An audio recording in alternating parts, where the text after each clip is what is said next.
Hello and welcome to the latest episode of the Terrace Scottish Football Podcast. My name is Craig Fowler and I am joined by Tony Anderson.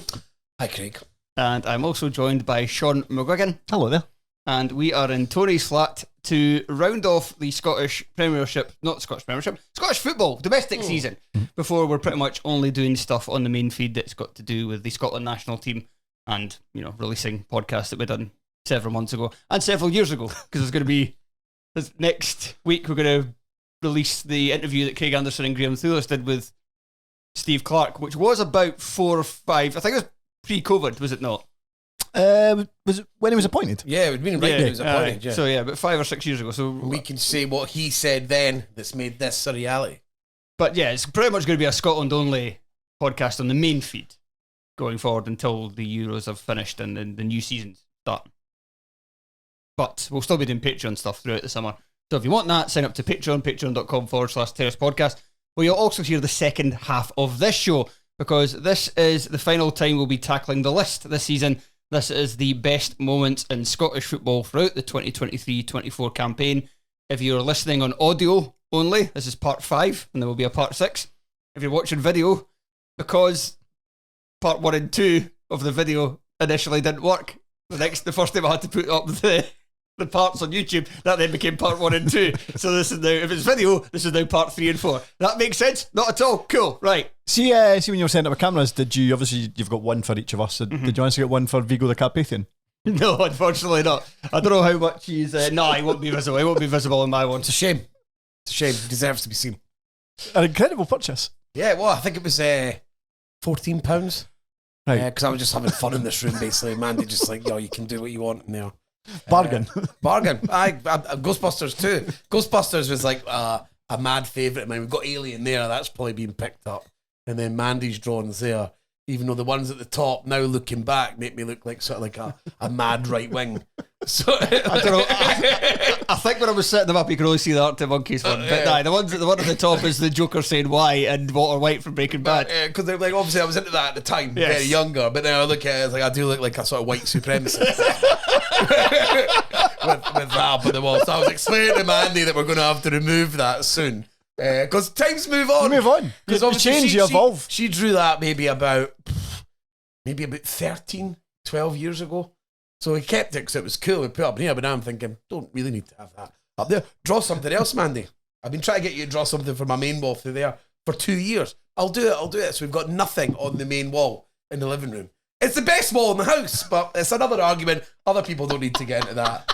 I like that you rank your walls. Well, yeah, you know what I mean. That one over there, I've got plans for that that people can't see. And then, but the wall in the living room, there's not a lot of space. There's not a lot of big, long walls. So there's like a main one above the couch, and she was drawing like a painting of like, it was a cool one of like Slimer.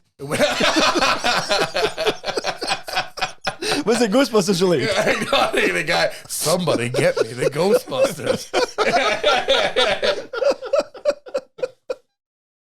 But nonetheless, football, What a game.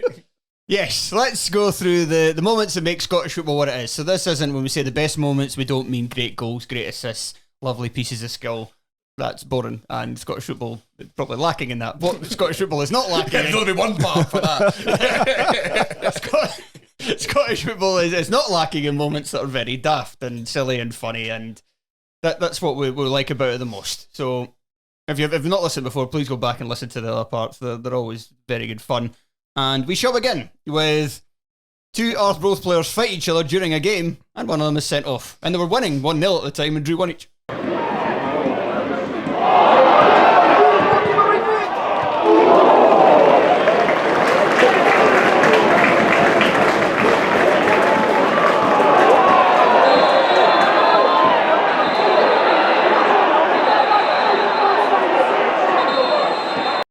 Jay Bird and Jermaine Hilton, who had a bit of a fracas. See, I think the only time I'm ever on the Daily Record website is when you send the links to these lists, basically. And like, you go on it, and like, I always laugh because I forget that they try and encourage people to click on the links by capitalising certain words in their headlines. Couldn't work out why they picked these 2 words. Each other. Surely you would capitalise the word fight. Yeah. Like that's the exciting word for that headline. But then bear in mind, so they've produced an article for their online traffic, but like they don't have a link to the video. Like, why would anybody rather read a description of an incident when you're already online? You would just go and watch the fracas somewhere. Yeah, it's like almost like Batman. I'd be like, kapow! Kaplong! Then he catches them with a right, kablam! I felt sorry for Jay Bird in all this because, I mean, I was going to say he starts it. He doesn't start it. He just doesn't. He goes by himself. He tries to take on a man. He tries to go for a shot. He does actually beat his man, and then he kind of shoots from a bit of an angle, and he gets it in the neck from Hilton. But it's Hilton very much as the aggressor. He comes over initially. He's the one that shouts initially. He initiates the contact. They both get booked.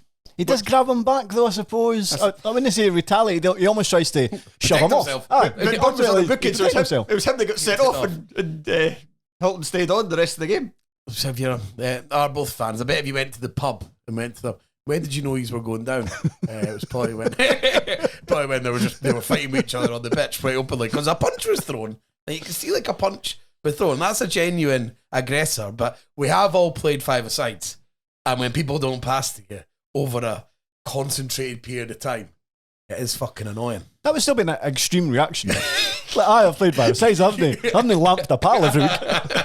It's not always pals you play with, just be randoms and people just come. I've had people be quite aggressive to me during fives over the years. I've seen two friends kick each other in the shins. Why were they aggressive to you? Were you particularly wasteful? No, I found it's like you get the guys that are really quite good, and then if you clip them when they go past you, they start going rad. You're like, well, I'm going to try and tackle you. That is the only thing I can fucking do. And you're fucking dribbling everywhere. But yeah, these things happen. I'm always pretty angry. Can't think of one that I've seen at Easter Road.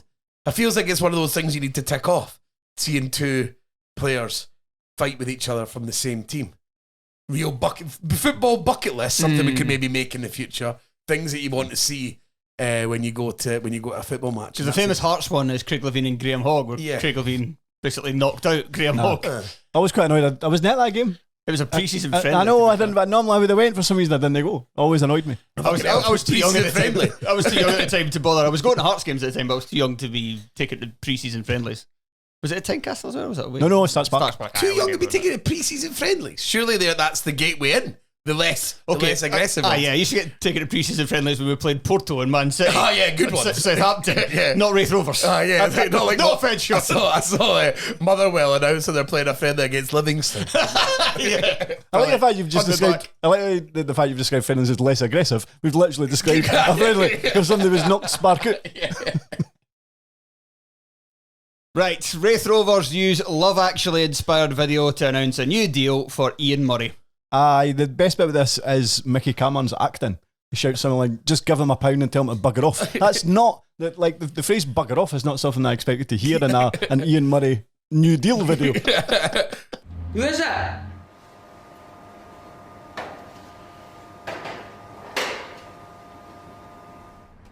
It's Carlos Sainz. Oh, give them a quid and tell them to bugger off. The spirit of Christmas. Give them £1 and tell them to fuck off. He's wearing a Santa hat as well. He's wearing like a full Wraith Rovers onesie. A real duality of man going on there. I was really annoyed because I went to order a onesie and it was sold out because they looked really cosy. Yeah, they did. You could get massive ones and you and your missus could both fit in it. You could just, you know that most onesies are cosy. You don't have to. In fact, it's probably better that you don't get a Wraith Rovers branded one. How? You want your onesie to be football inspired? That not? But I'm just wearing it in the living room. I suppose. I'll wear football. Look at the shops in it. But that's because they're comfortable. You didn't want someone coming to the door though, and you're like you order your pizza, and you're like 40-odd-year-old man going away. The women going away from getting the pizza. That guy's a fucking loser. Man. Why do you have to have football? Fucking everything. I've not actually seen Love Actually. Should I change that? Is that a good film? Yeah, I'd say Love Actually is good. Certainly good enough to watch at Christmas. Definitely, it's good enough. It's good enough to watch in that world. Ian Murray looks so happy when he says "You're perfect" to me. He does. That was my favourite part of it. His acting job there. If I'd say one negative, I think Barrowman is a bit slow in turning bits of paper. How many times am I going to say Christmas? The lead up to fucking, this is taking fucking ages. That could have been 40 seconds and the same thing could happen with all the same laughs. There's also a bit of an implication that Mickey Cameron's getting binned. Because he's like, don't tell him. Don't tell him you're getting a 3-year deal. He's getting sacked tomorrow. I like the idea of Carol Singers breaking into Wraith Rovers Stadium just to knock on the manager's door. That's the question he should ask. What the hell are they doing here? It was like, is it Christmas? Maybe Christmas Day. And they are intensely sitting together in a onesie preparing for the Boxing Day match. I think it's just leading up to Christmas. I can't remember what the scene in Love Actually takes. Love Actually is a terrible film. But you know what I mean. Christmas, it's got enough bits in it. Yeah. It's got big actors. There's enough to it, I would say. All these celebrate too much. Did you like that, Shaughan? That was funny. Yeah. That was funny because James McPake had said that they celebrate too hard with their last minute winner. So yeah, that was funny. I mean, it's just another in a long list of things that Wraith Rovers got over their Finland this season. We could poke the bear so much. We could have added a few other, if you want to just kind of cover them now, because we could have added a few other kind of Wraith Rovers inspired. Just didn't want this list to be so much Wraith social media. So, but you had the couple very recently, the Lewis Stevenson video was very good, and also the Dylan Easton one. Yeah, and the one, but even one, if you go a bit further back, the one that seemed to really annoy some people was the cartoon one. After Scott Brown had scored the winner against Dundee United, and then Wraith had like supposed to be like a kind of cartoon of a race. Like, I read whatever it was. That really seemed to annoy Dunfermline and Dundee United fans. Because in the background it was Dunfermline. Exactly, she could be sticking off the track. Completely fucked. Like down the side. That was just in the background. I knew it was funny. Very funny. It was good. They've done a lot of it. I don't know why people just get it. It's just because people hate but they're not the ones instigating the patter. The Wraith guy, how much? Wonder what will happen? The social media. Will guys get poached for having really good social media at one club and take it to another club? Well, remember, we spoke about this before, how we now hear about fucking cunts in the ticket office. Are getting to sell tickets at Celtic Park for the Champions League and it's their dream. Race Illustrator moves to Aberdeen. Yeah. Got to move up, man. They could be in Europa League next season. You know, I think that's where we're going. Definitely that's where we're going. But as you say, other clubs are kind of biting back, and Livingston probably were the ones that got the best revenge on social media in the second half of the season, when before your Scottish Cup game with them, you put on your Twitter account that was over 1,300 tickets sold for tomorrow's game. Your incredible supporters already doubled the home numbers, and then Livingston bit back the next day after Livingston won, double the fans, half the goals into the hat. I thought it was very good. And like, see when fans or clubs get a bit annoyed at whether it's Wraith or some other club does on social media, just do something funny back. That's like the perfect response. Then you get upset about it. Just do something back. It was good to see Wraith again, as always. Once you go into the world of crowd wanking, you're always going to end up flat on your face. So it's like rule 101 of Scottish football: don't get indulged in crowd wanking. Motherwell beg for a celebrity to come and give them money. Hi, are you the next Hollywood celebrity looking to get involved in football? Well, we've got a club that offers real bang for your buck. This wasn't as bad as I thought it was going to be. I thought it was okay. I thought it was quite funny, and it was. Yeah, there was a bit of, what's the word I'm looking for? Self-deprecation. Yes, yeah. They were aware of what they were doing, especially at the kind of end when it's got Stephen Thompson kind of reading out almost a disclaimer, like a rich American with white teeth would be great, but anybody that can give us money is also good. It's like this really is like this will be Marmite to a lot of people. People who think it's tin pot and pathetic, and other people who think, well, at least they're giving something a bash. They've got the community involved. I find somewhere in the middle of it. I don't think it's wrong that clubs try and think of a way to get investment. I mean, this was the most in your face and obviously going deliberately for Yanks. I was surprised at being quite so like focused on that, but I don't hate the idea of doing it. We're in a vacuous world now anyway, so if you want to get things, you're going to have to behave like this. I felt a wee bit sorry for Beavis McGappy when they had him like emerging from some bushes, like he'd just been caught short and needed to go to the toilet. I felt a bit sorry for him. It must be a very busy Woodland area because there's a lollipop man there as well. A lot of creeps kicking about in the lecture area. And the two other things I liked, I don't know who it was, it must have been a member of the women's team, but she had her underlining positivity. Yeah. She was the least positive person in the entire video. And also the acting job from the older gentleman, as Leanne Crichton was going past the. Was it boardroom or something? It had something written on the door, and it's all the fans outside. But he's got both his hands pressed against the glass, and he's got that kind of like wide-eyed wonder look on his face. He looks like a child peering in the window of a sweetie shop. I thought it looked like something from like Shaun of the Dead. They're trying to get in the pub. I just thought it looked a bit scary. A St Mirren fan has to turn and calmly walk back to his seat after finding he's managed to get past the stewards while pretending to want to fight an entire stand of Dundee fans. This is it. This is the nadir of this. Something we've all watched since children and probably been mortified from the whole like pretend arguing between ends right at the corner where everyone does that and points. Hug me back! Let me arm! Let me arm! But I think this guy turns back and it's like he goes up to the steward in his ear. I thought I told you to hug me back. Because the steward, when you watch it, the guy actually ignores him running past. Like, he's going to fuck off. I'll just concentrate on all the other guys. I did wonder about that because the stewards are trying to keep back other fans, but they just don't seem to care about him whatsoever. Maybe just didn't like him. Is he just known as a shite bag? He's always just going to turn back. The classic Paisley shite bag. You can really see the disappointment once he looked back and realised none of the stewards had bothered their arse. He was hoping that there might be a few other of his gang, I think. And he's like, I am now. What am I going to do? Because what I'm thinking, what's the next thing? You Eric Cantona and just jump in with both feet in the air. That is what else can you do? When he turns to go back, he almost skips. He's so he just does not know what to do. I love how they just let him back in as well. I love how this happens in football all the time. They want to stop people doing it, but when they do these misbehaviours, they always just go back out. Just sit there and be nice. Aberdeen act like Slobodan Rubišić has passed away after they give him a short tribute following a knee injury. I think it's going to keep out to the summer. I mean, I suppose it was just like they were letting him know that he was in their thoughts. I suppose it was nice. Kind of. No, I can tell I'm not selling you on this. It's the whole like bringing the shirt out. Yeah. Wait, it's become like a popular, almost like a trope between players that they feel they have to do it. Obviously, we've had the worst ones like down south when everyone's dressing up in a racist t-shirt.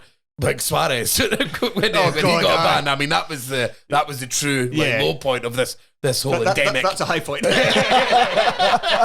Sorry, for every listener on audio, Tony just made a peak with his I was going to say Nadir, but I thought I used Nadir earlier. The problem with this type so instead of saying low point, you went with the opposite. The problem with these types of podcasts, a lot of it is the Nadir of things because it's really fucking shit stuff that everyone's up to. It's only acceptable when somebody has, tragically passed away. Obviously, you do more than just have a shirt, though, probably at that point. It's acceptable if they're out with... bad to is that, whoops. It's acceptable if they're out with serious illness. It's acceptable if they have had something tragic happen to them in their life. It's also maybe acceptable if they are out for at least a year or something like that. But I think they thought it was... I think at that point they maybe thought it was his second ACL. Oh, really? So maybe thought I thought it was just... I thought at the time it was always like he's going to be out till like months. Maybe the end of the season. I think initially it was supposed to be 3 months and he did end up missing the rest of the campaign. No, maybe then. Maybe I've read the wrong thing. All right, well, you went back on that Daily Record website. You might be right. Sorry, Aberdeen fans, before you come at us. No, I know. And they're gutted. It's their hero, Shaughan as well. Now making fun of them. They don't what to listen to. Not us. Clyde Kitman gets involved in a rammy on the pitch following defeat to Stranraer and swears at the home fans. And there was a lot else happening in this game as well. The Clyde bench is starting to get involved. Absolutely deplorable. Match, Brian? Yeah, I mean, they all played well, I mean, again, the defence, no goals Held against, yeah. I mean, that's...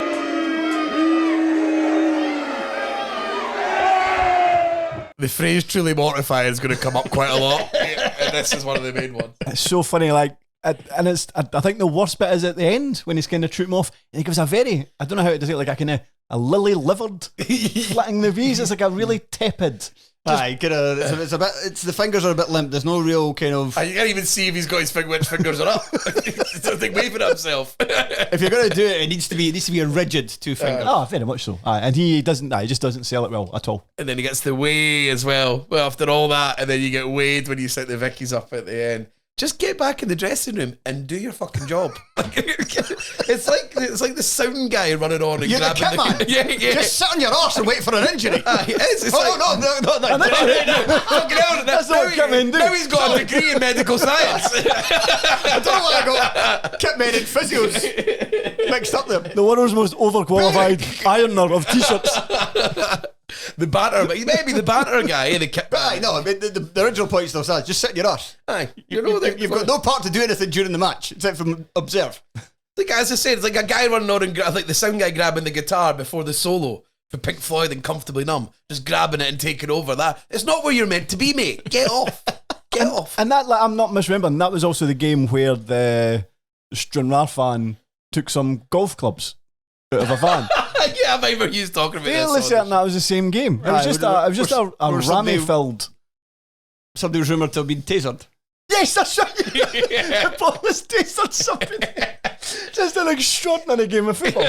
Tremendous. I forgot about that. And that was when the wee boy was doing the wanker sign for absolutely ages as well. Tremendous.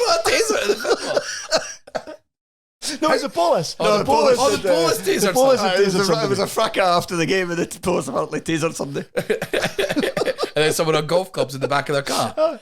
It's all kicking off. Fair enough. Greg Stewart appears to accuse Celtic fans of being a bit smelly after David Watson's late equaliser for Kilmarnock at Parkhead. I think Greg Stewart is a big Rangers man, isn't he? They certainly played for them. Was it a callback to that thing from ages ago when Celtic had sent emails as the fans? I don't know, they could like wear more deodorant or something. Yeah, a very strange time. From September 2015, I found this story and the Daily Mail. Well, I remembered it anyway because it's just very funny. Because it was also about the time where they'd also, I think that they'd also sent like a statement out saying that like somebody had, a fan or fans had been racist towards somebody, so they told them to stop being racist, and then they also told them to start wearing deodorant. Yeah. So basically, within the space of a couple of weeks, called their fans smelly racist. Was there not like they're not saying it was complaints? Sorry, I just wanted to intro the Daily Mirror article because it's a good, going back to what Shaughan said, a good use of all caps in this. Celtic Chiefs have been forced to write to the club's fans, reminding them to wash. Is it just like, was it just like a particularly smelly area, or did they target specific fans? Or the remarkable revelation comes about after the club received a complaint regarding one particularly pungent individual at Celtic So Park. it's an individual, because this is what I was thinking. I was thinking, has there been multiple people had complaints against them, and it was like they eventually felt that they had to do something about it. Supporters from one section of the stadium were stunned to receive a letter reminding them not to turn up games stinking of Beale. The letter was originally thought to be a hoax, but it transpired that officials had indeed acted to help to reduce the negative impact of the pong. It doesn't sound like the most. He uses the word pong. It doesn't sound like the most sympathetic or empathetic email that the club sent. Yeah, mate.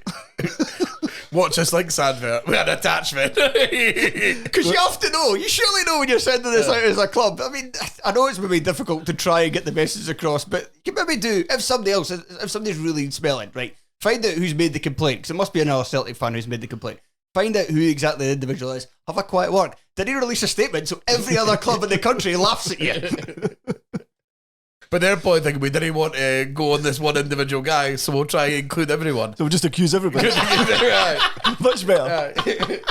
And make a big deal of it. Hopefully get in the papers and stuff. I quite like the idea of more childish celebrations. So like big players going over and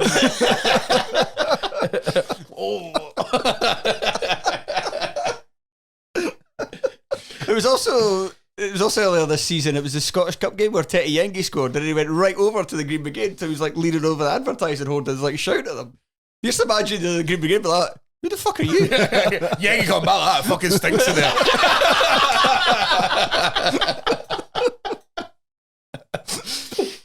there. Speaking of interacting with fans, Stephen Robinson gets in an argument with a supporter across the opposite side of the pitch after St Mirren's defeat at Livingston. I was really thinking, like, I was like, remember he gets linked to like jobs at Hibs, Hearts and Aberdeen and stuff like that. If you're struggling after a bad guy slagging you off after the defeat to Livingston, well, how are you going to cope when you're at a derby and you've just been beaten? You'd be fucking flying into the crowd. I liked So I think it was the assistant manager that was interviewed afterwards. So I think it's Dermot O'Carroll, I think his name is.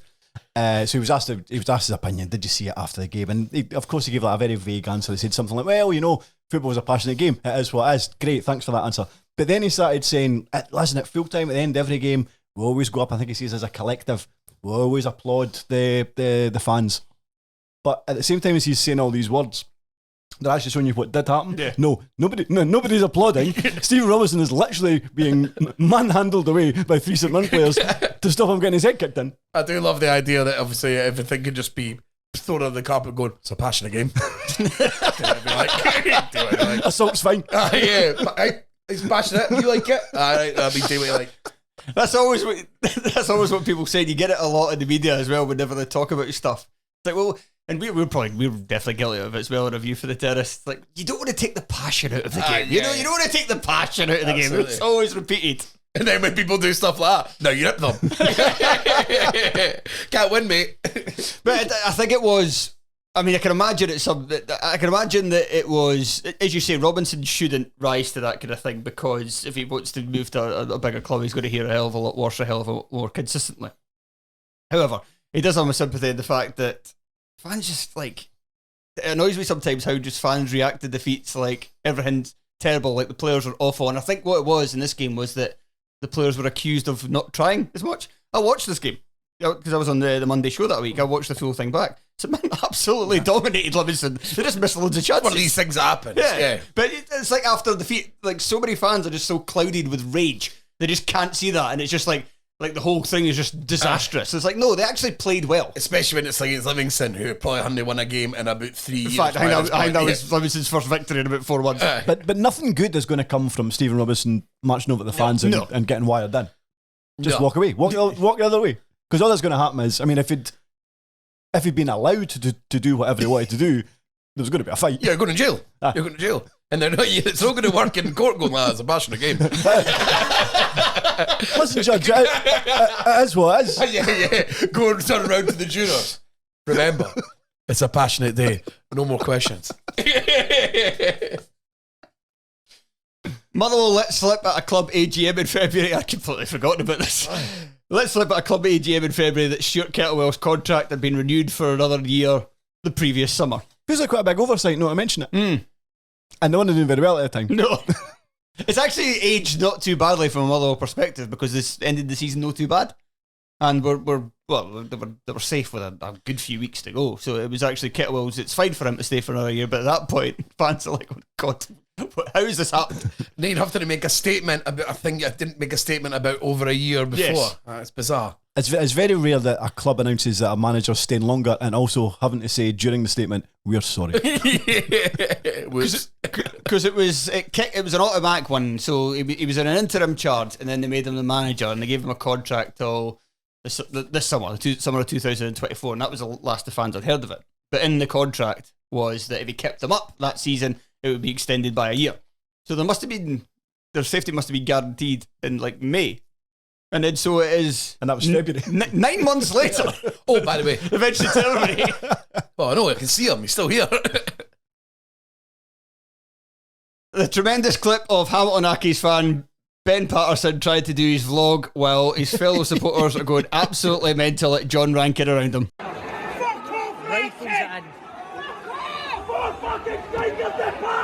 Here with the fan hanks, we've got 4 strikers on.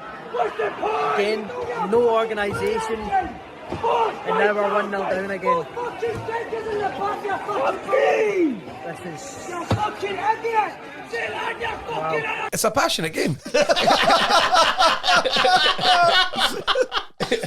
It's scarcely believable that like Ben, who is like calmly trying to do his vlog, is sharing a stand with, I don't know, maybe 3-4 people that are clearly the angriest people in the Northern Hemisphere. And you're talking about fans overreacting to results like the St Mirren one. They're going to get promoted.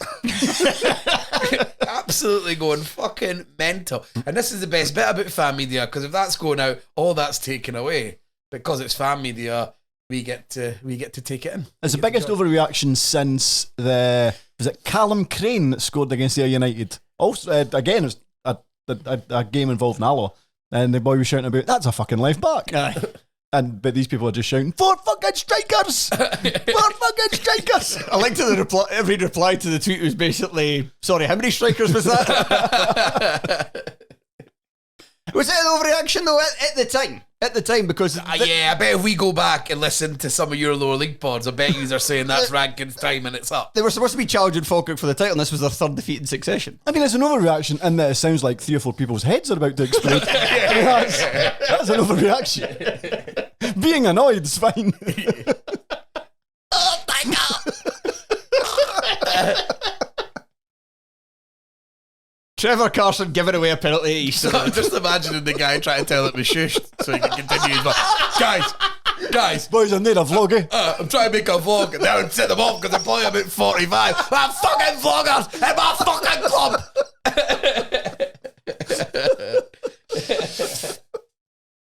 Ben does have a face that he doesn't really know what to do. This isn't very good.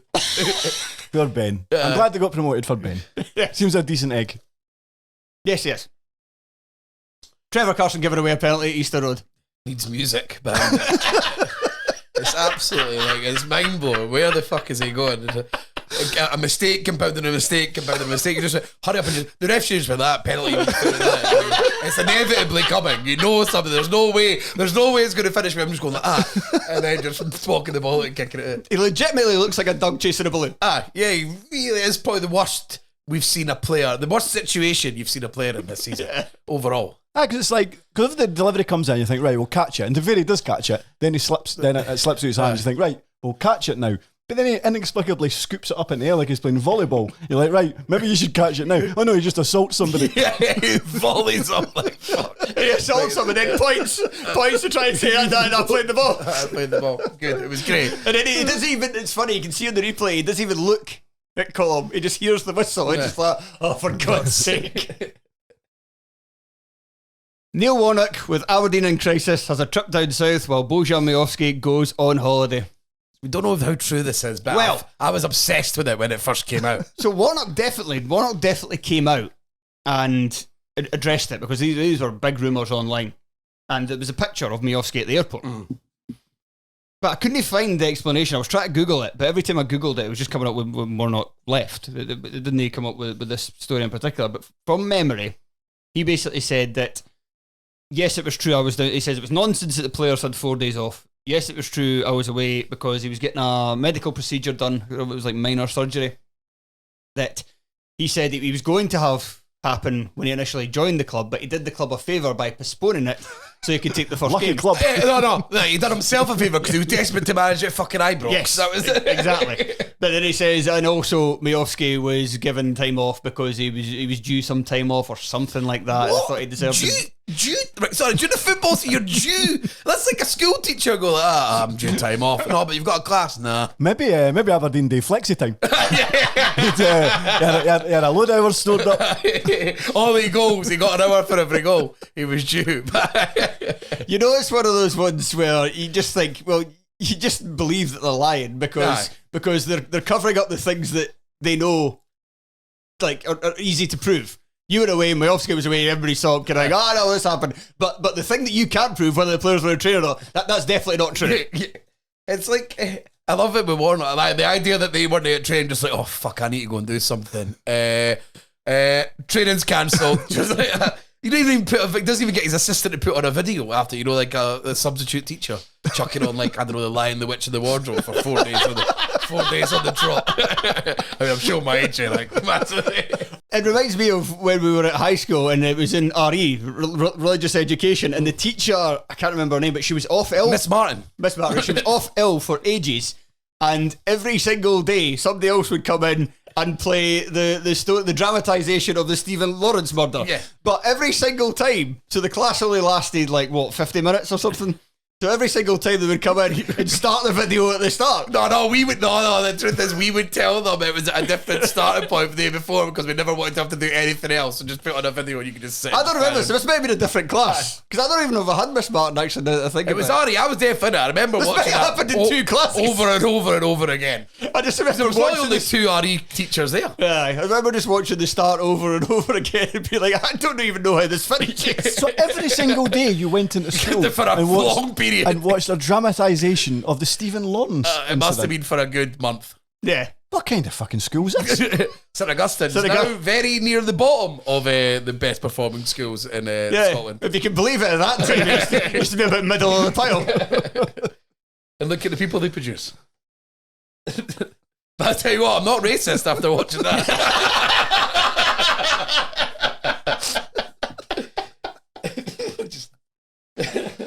And also could I add to the to drag it back to football, to the Neil Warnock. I mean, we could just talk about Neil Warnock's time in general, but I thought it was quite funny that he was awful, but Aberdeen fans still got a kind of modicum of revenge. Is revenge too strong a word? I can never kind of tell what Aberdeen fans think about McInnes's legacy. But anyway, Warnock's last game, they eventually have a good performance and knock Kilmarnock at the Scottish Cup and get to Hampden again. Kilmarnock are cursed never to get back to that level at the Scottish Cup again. We've not been back to Hampden since 97 in the Scottish Cup, is that right? Yeah, I think so. I think that's right. Obviously, they've done it in the League Cup. Yeah, but on the League Cup, who gives a fuck, as they say. But yeah, but Warnock's time in general was just a good laugh for the rest of us, unless you were an Aberdeen fan. It was because you said and you said this on the award show that we done just last week, that you thought he'd be a good hire. But I thought it was a good appointment at the time. I think it would have been a good appointment if he took it seriously at all. I don't think that was the problem for the start. It just looked like it was like, oh, this will be a laugh. It's the bucket list stuff. It was just I wanted the shot of that song coming out. Oh, Ibrox, no, cancel my life saving surgery. I'm gonna get a shot at Ibrox. Bloody love it up there. They bloody love their football at Rangers. The Dundee bus breaks down, which probably played a big role in them getting absolutely pumped 7-1 by Celtic. And there's a good visual of the bus getting towed. Did it play that big a role? There was 6-0 down at half time, Shaughan. I don't know if that was to do with the bus. How long were they stuck there? Did they not delay the start of the match? I think it did. Was it not something like the Celtic bus dropped off the Celtic players, then went back to them? Got them, yeah. I didn't know that part. Nah, it was a very strange, something strange couldn't about get a pitch for you to play on, and they also couldn't get a bus to get you away games. The game with Rangers. Can't do the home games, can't do the away games. And the game with Rangers was delayed as well because the Rangers bus. Yeah. And then it had to be then delayed. They set the place on fire. Yeah, it had to be delayed further because they set the stadium on fire. But just the wee wide shot is quite good that you see on Twitter. Just the massive Dundee bus, one, I think, police bike, and that's it. Nobody else is there. Just I think it played a part. So because they got there late, they were 5-0 down in 34 minutes. Celtic were not that good this season. So because they got there late, they'd forget how to play football. No. I think there'd be a lot of what's the fucking point when you're on that bus? There's that. There's the mental aspect of it. Players do also go through like a 30 to 45 minute warm up before they start playing. I'm sure that was impacted. I'm not so sure. Especially when you're playing the best team. Yeah. I know. I'm seeing both sides. I'm just sitting on the fence. If it was Postecoglou's team, I'd maybe Celtic were a bit kind of rubbish at that time as well. That saved their whole season. That's the reason. Dundee's pitch fucked up Rangers, and the bus fucking up got Celtic. Got the Celtic bus back. Fucking up. Like it was the bus's fault. No, but that got Celtic back on track. So it's worked both ways, but it's all worked. And there's the conspiracy theories for Celtic fans. They deliberately.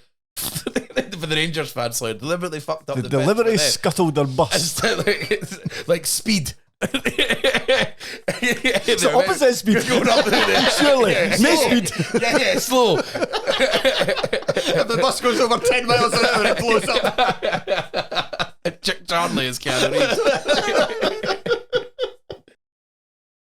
Lawrence Shankland catches a pie thrown by Hibs fans, takes a bite and throws it back after scoring in the Edinburgh derby.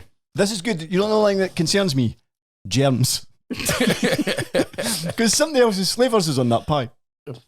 So you wouldn't... Okay, so would you not take a bite of... Is it because it's a stranger? You didn't stranger, know? Right, I was going to say... Or maybe even some people I know. I maybe wouldn't. So if I had a bite of a pie and you handed it to you, what would you say? I'd think long and hard. No, it's fun. I'm going to test this theory. When we're in Germany at some point, I'm going to take a bite of pizza and go, do you want a bit of that? No, I'm alright. Fucking I can. Thinks I'm a fucking greasy cunt.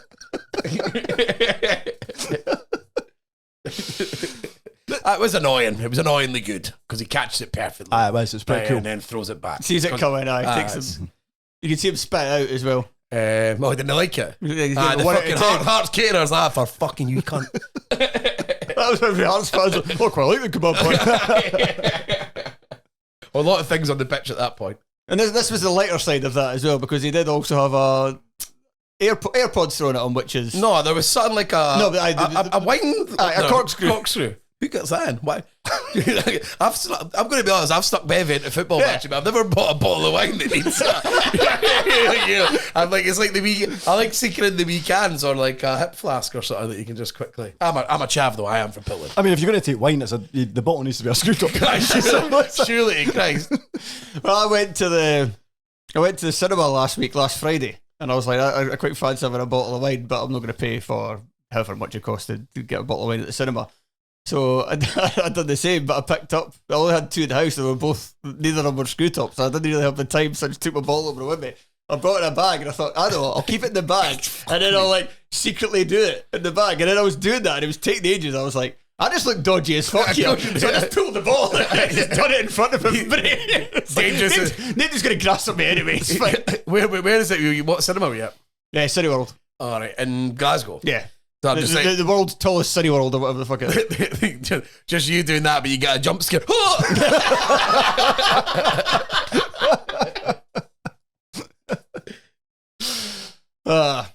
Derek McInnes swings a ball boy around as he jubilantly celebrates Kilmarnock scoring their third in a 5-2 fight back against St Mirren. He really does swirl him around, eh? It's like an out of control whirly gig. I mean, he really burrows him round. It's quite wholesome though. It is good to see the kid gets involved. It's a magical moment for him. It's good for McInnes. It's just like a guy like McInnes as well. He's not dour, but you know he's professional, and it's fun in football when you see someone lose a run of themselves, because that's what we're all like. Really, we're all idiots at that moment where it's like euphoric. And he's grabbing children and sucking them around the scene. Imagine it went wrong, smashes them at the advertising boards like that, be like that. Oh. He seems to kind of pull his hair or his head at the end. He's like, fuck hell, wee man. I don't know if there's maybe been some history between them. I wouldn't know what you're insinuating. Just doesn't really like him. See that ball boy over there? This fucking multi-ball stuff. He does it too quickly. Cost us a goal the other week. They scored on the counter-attack. Robbie Dees was ready. I like the angle, because there's two angles to this. There's one that's kind of appears from the dugout. Mm-hmm. So, or kind of, I presume the dugout Kelly's just in the centre. I don't know if it is actually, but you know what I mean. It's kind of looking at that side, and you see him start to run, and then you see him pick up the kid, and you kind of see the whole thing. But there's another angle from the side where as soon as it starts, and then McInnes comes into view, but you only see, the first thing you see is the ball boy being swung. He's already swinging him as the camera pans that way. It looks like he's just flying. Yeah, for a second, there's a flying child. Get that boy up front. But you can certainly understand the euphoria that McInnes felt, because it wasn't a last minute goal, but the only thing better than a last minute goal is going ahead when you've been a couple of goals down. Mm-hmm. When you get that, and especially like the goals were so quick beside each other, and when that happens, you just go mental, because it's like it builds and builds and builds. Your euphoria, to use the word again. And what was that? Such a big game for finishing fourth. Yes, mm-hmm. And being 2-0 down, then you absolutely hump them. Yeah, for a big day. Nectaris Trantis decks two of his Hibs teammates with a free kick. Incredible. Yeah. You know what I was saying earlier when the two are both players are fighting and they go, oh, that's what I do. The season was just I was in the Harp in Castle watching this. Just like, oh my you want to pay attention. People are like laughing. You're not. Some people don't notice, and then you look on your phone. It's had like 30 million views worldwide. I think the Hibs are back. Well, yeah, but absolutely just incredible. Who's the second player that gets Will Fish? Will Fish. Right. How does it knock him off his feet? Yeah, because it's not going that fast. You think Will Fish is in it? You think it's like well, it literally knocks him off his feet. It's not going that hard. When you say internet, would you like the Trantis is going to have a big plan? This is shite. She's just going shite. Let's have everyone have a big laugh. smashing it off Joe Neal's face. He stays on his feet, but then the second rebound knocks Fish over. I suppose maybe he thinks maybe he thinks it's something else, because obviously the ball was meant to be going that way. I think it's a fright. Thinks it's a ball opener. Thinks it's like a wasp. because Newell does get absolutely hammered in the face, the referee is right to stop the game. But I think is it Dessers that actually like goes through and goes like, what's the problem here? I think 5 years ago he would have had a very right to say, no, I should be allowed to go through a goal there. I mean, he's taking the free kick. It's not my fault he smashed it off his own teammate. That would have been the greatest goal of all time. That is the one. That is the one. So is that what we're saying, that concussion protocol is making football less fun? I don't think I want to go down this dimension football and I'm making light of it. No, I'm not. Okay. It's the fact that hits Newell again. Like, it comes back and hits him again. It comes back and hits him again. Once is not enough. Yeah, it didn't really shock Will Fish in a good light. Like, not exactly the most robust of defenders. It wasn't. Then he's getting knocked over by a ball that's rebounded off of somebody else. Who's alright. He's taking it.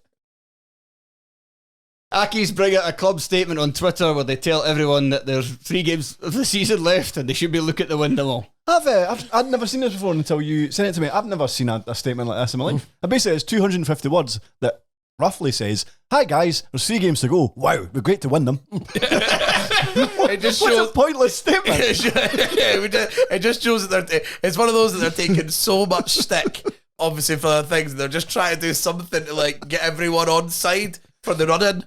And that must be what it is. They're just taking it's just obviously the admin just, rather than muting like most football admins should do after they send it, he obviously just taking all the abuse. Eventually, can we not just say something like, "Come on, everyone, let's win"? That's basically what it says. 250 words to say that. That must be how I can only think that's the only way, the only avenue that this all came to. The thing is that the admin's like, we're getting so much fucking stick for everything, and it worked. They got promoted. Maybe more clubs should do it. We should win games, shouldn't we? Yay! I'll need to double check, but I believe they did win those games. And then went on and won the playoffs. All thanks to this statement. All thanks to the admin going, what we should do? Win. No, they didn't actually. Oh, no, they did. Sorry, they did. the players like that. What a fucking idea. But have you never, the manager, you've never fucking ranked it, you've never said this. Kevin has that. Boys, have you read that statement? I'm going to try to love the keeper. Yeah. Oh, it's in. Yeah. I can't slag it, it worked. Of all the things Accies have done, this is the one that worked. Should win. Good idea. If only they'd done a statement and said something like, "I wish we'd never give £1 million to a Nigerian fraudster." I don't know this would happen. It's up in the top 5. And finally, for this podcast, and remember, once again, if you'd like to hear part 2, then you need to subscribe to the Patreon. There will not only be an audio recording of this, there will also be video as well. And finally, Dundee United fan gets rather intimate with a blow-up trophy. What is it? I think it's just blown up. Aye. Like, I think the nozzle is at that side. We hope. Nice. I thought it was a bit of a strange place for the nozzle to be, like right in the centre of the trophy. I thought also, it would be at the top of the bottom. It's already blown up. It's inflated. Also, it's the end of the game. And there's people on the pitch already. Like, why did he wait until that point? Usually people will kind of arrive and blow these things up. Maybe it's like hippie crack. Nang, nang, nang. Nitrous oxide. Nangers like that. Guys just like that. It's kind of falling in the stairs. He's just pissing himself laughing. Yeah. That's how he celebrates Dundee United winning the league. Fair play.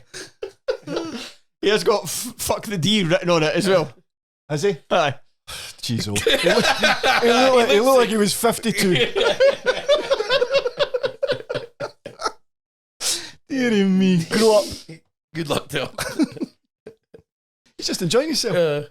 Having fun. He's nitrous oxide and fucking a D. Right, guys, that'll do us for this part of the episode. We have got, I think there's 11 entries left, 10 or 11 left to cover on the Patreon, so we shall get to those. And yes, so like I said, please subscribe to patreon.com/Terrace Podcast if you want to hear that. For those that don't, Tony, say goodbye. Goodbye. Shaughan, say goodbye. Cheerio.